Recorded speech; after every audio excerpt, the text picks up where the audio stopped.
भैया 1 लीटर दूध दे दो।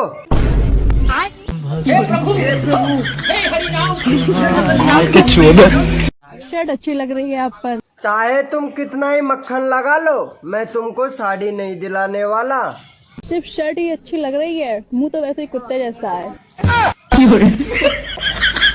मामा मान लो मैंने आपको 10 रुपए दिए। चलो मान लिए। नानी मेरे मामा ने पैसे ले लिए।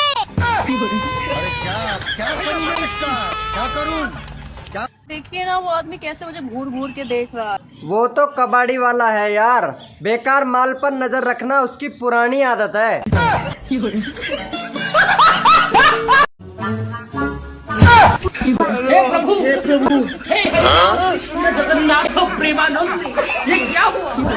ये सब क्या देखना पड़ रहा है? अच्छा है मैं अंधा हूँ।